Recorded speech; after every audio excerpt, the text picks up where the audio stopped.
thing that we're going to do is we're going to drop an injection for an intramuscular injection.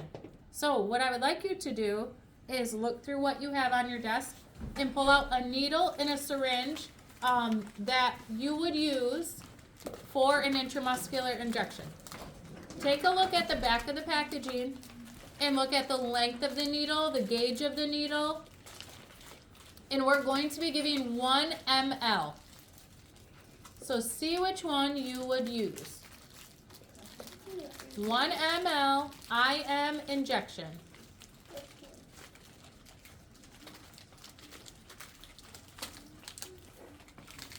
What you got?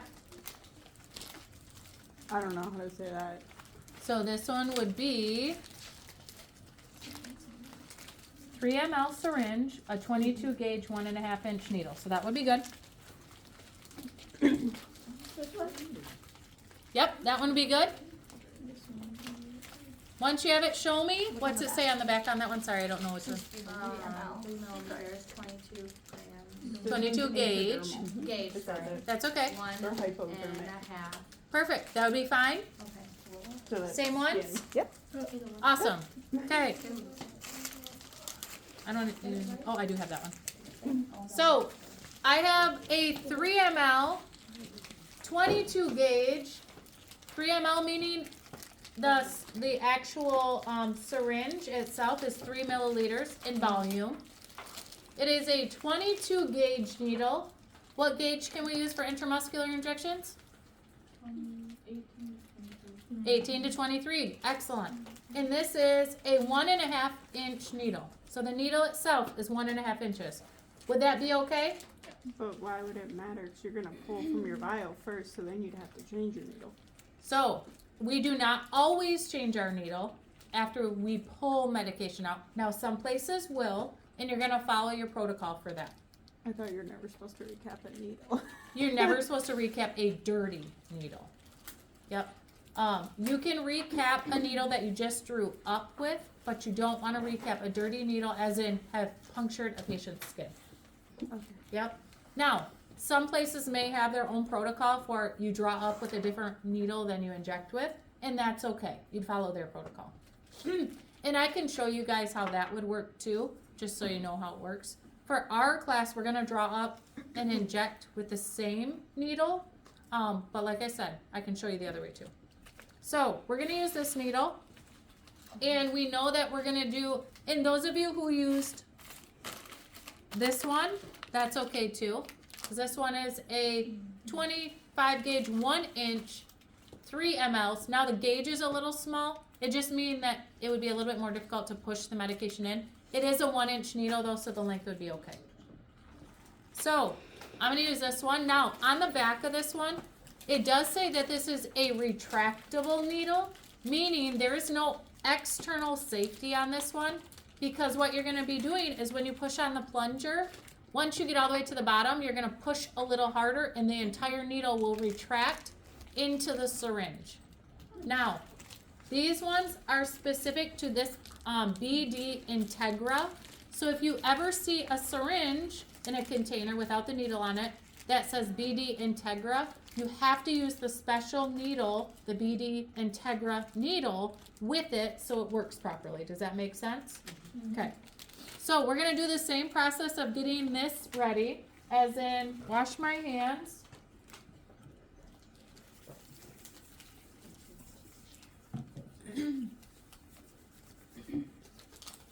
Clean my vial.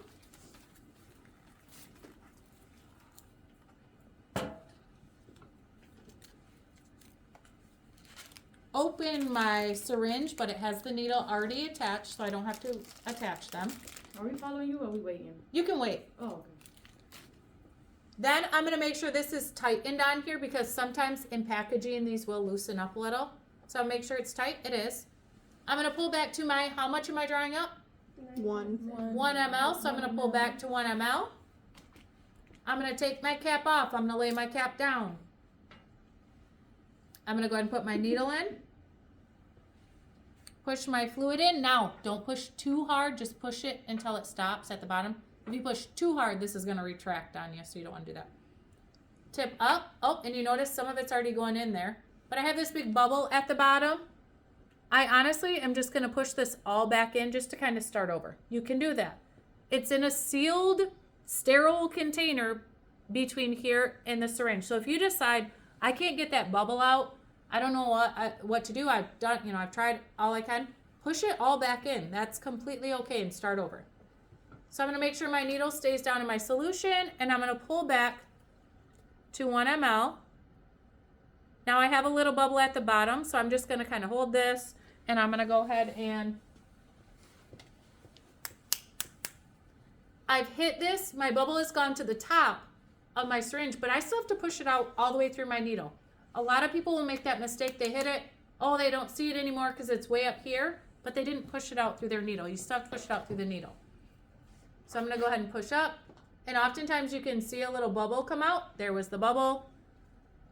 And then I'm gonna make sure I'm down in the solution and pull back to the 1 ml. Making sure I don't have any bubbles in there. Okay. Now, here's my needle. I need to recap this. Should I do this? No. Because what could happen? Finger. Correct. So we use what we call the one-handed scoop method, meaning this hand goes behind your back. This hand holds your syringe, and you're going to go into the cap. Now, if your needle touches anything other than the inside of your cap, it's considered dirty. Got to start over, okay? So I'm going to go into my cap. Then what I'm going to do is tip this up. Big thing is make sure that you don't have your hand on this plunger, because people tend to want to do this, and then when they push down, where's their palm hitting? Your plunger, and you're going to end up with a cap full of medicine. You're going to push all the medicine out into this cap. Now I'm going to push down. It'll click in place. Now when I do that, I'm still going to triple check my amount to make sure I didn't accidentally push on that, okay? Then I would proceed to the room to give your patient your injection. So what I'm going to do is I'm going to pretend like I'm giving my patient the injection here. Intramuscular injection pads are these ones, okay? You can also do subcutaneous on these ones, but primarily intramuscular with these, okay? So I'm going to come in, introduce myself. Hi, my name's Heather. I'm your medical assistant. I'm going to go ahead and give you an intramuscular injection, which is an injection. We can do it in your arm up here, which is what site? What's this called up here, this muscle? Somebody say it. Deltoid. Awesome. Deltoid, right, in the upper arm. What are the other ones? What's down here on the side of the thigh? Vastus lateralis. Good. Vastus lateralis. Good. And then that one that's up here? What's this one? Starts with a V. It kind of ventral gluteal, right? This one that's in the back way up here, what's that one called? Dorsal gluteal. Excellent. Do we use that one? No, we want to avoid that one pretty much at all costs, right? So the front is blocked. Ventral gluteal. Yep. And today we'll demonstrate how to exactly find it and feel it. That too.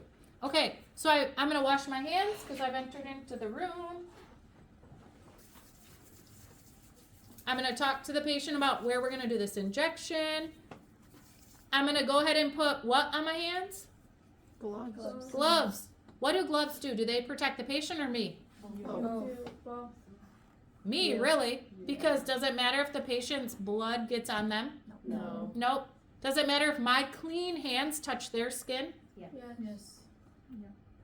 No, right? My hands are clean. If I touch her, my hands are clean, right? Doesn't matter. But if their blood gets on me, that's a problem, right? Yeah. So gloves protect you. Okay.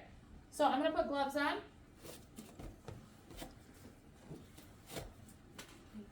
I'm going to then find my site on the patient's arm because I'm going to do the deltoid, right?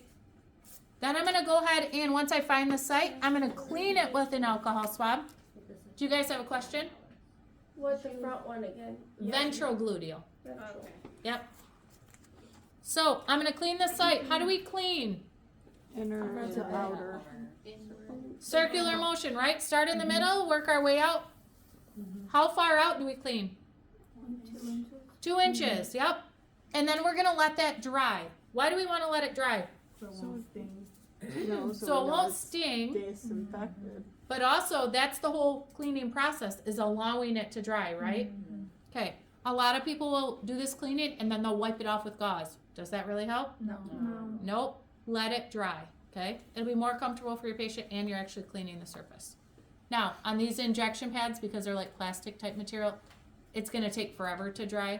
So you would just say, okay, I would allow it to dry. Okay. Okay. So I'm going to have a couple things ready. I'm going to have a cotton ball because when we inject into the muscle, sometimes it will bleed, right? Or you can have a gauze pad, either one. Would you ever want to put the alcohol swab back on there after you puncture their skin? No. No. sting. That will sting and burn, right? Okay, the other thing is a Band-Aid. Please do not open the Band-Aid and stick it to the tray. That's really gross. I wouldn't want that on my skin, not knowing if this tray is clean or dirty. Some people will open the bandage and like stick it to their glove part of it. Honestly, I just like to have it opened and ready to go. Even if you just open it like this and just have it sitting there like this, that's honestly good enough.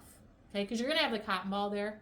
Okay, so for intramuscular injection, what angle do we inject at? 90. 90, right? Only 90. We don't want to do 45. We don't want to do parallel. Just 90.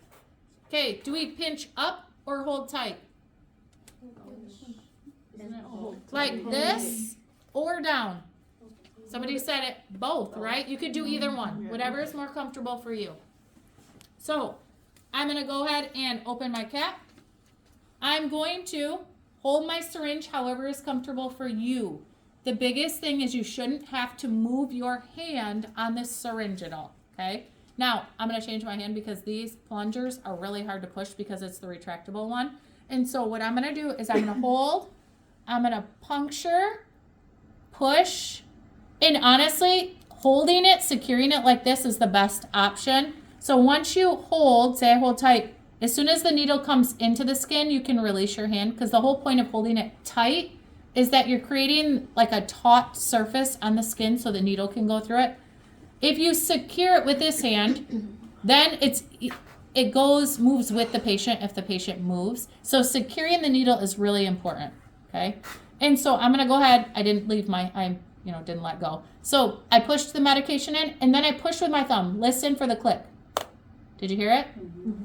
Now, this is an injection pad, so it's not like a normal arm. So it probably will still be out a little bit. See how the needle retracted in? Then I'm going to have my cotton ball there. This goes where? In sharp.